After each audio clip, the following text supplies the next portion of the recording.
This is citric acid. You know, the sour stuff that's on the outside of candy and whatnot. We're going to make this extra spicy. I went to the mall today with my kiddo, and I was at the candy store getting the only jelly beans worth having, buttered popcorn.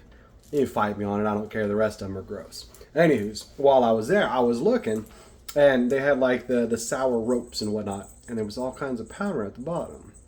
And I asked the lady, I said, can I buy the powder? She says, you just want to buy the powder at the bottom of the container? Yes, I do. So she took all the ropes out, poured all the powder out, and I ended up with 1 cup of citric acid. And now, just like we did with sugar and with salt, we're going to use broccoli to make it extra healthy. If you've got my book, you're going to make this the same way you're going to make the safety sugar, right? So you make your rocket fuel, and then turn that into what we're going to do here. Now, if you're new here, the way you make your rocket fuel, which is oftentimes a very dark liquid, it's super potent, so careful with it, folks. But what you do, take your broccoli, break it up into about rice-sized pieces. Put it into a jar, put the lid on. Stick it in your oven at 235 degrees for 30 minutes.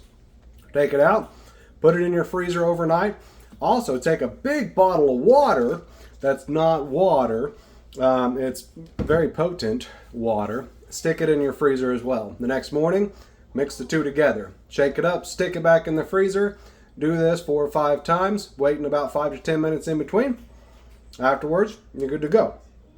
Now, the longer you let them sit together, the more potent it's going to be.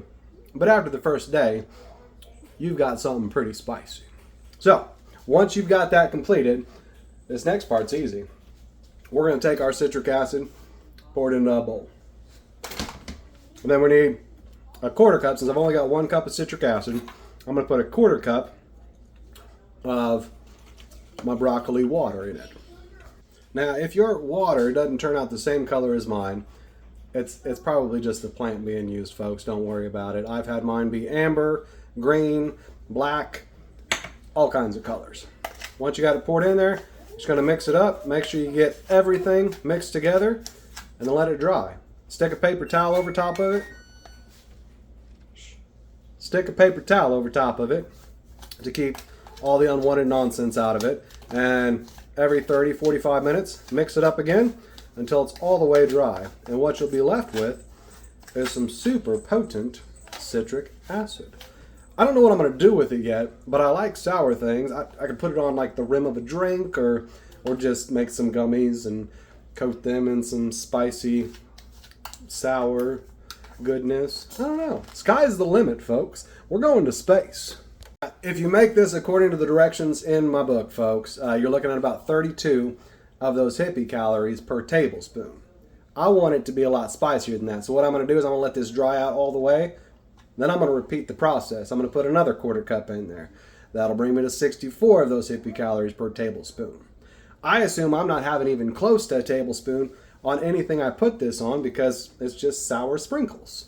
So I'm probably going to repeat the process like 4 times. Now what that's going to do, repeating the process like that, is in the end I'm going to have about 120 plus of those hippie calories per tablespoon.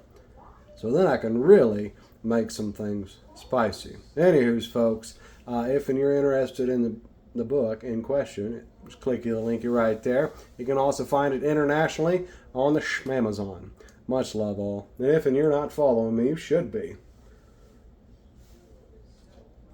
I just made broccoli infused sour sprinkles.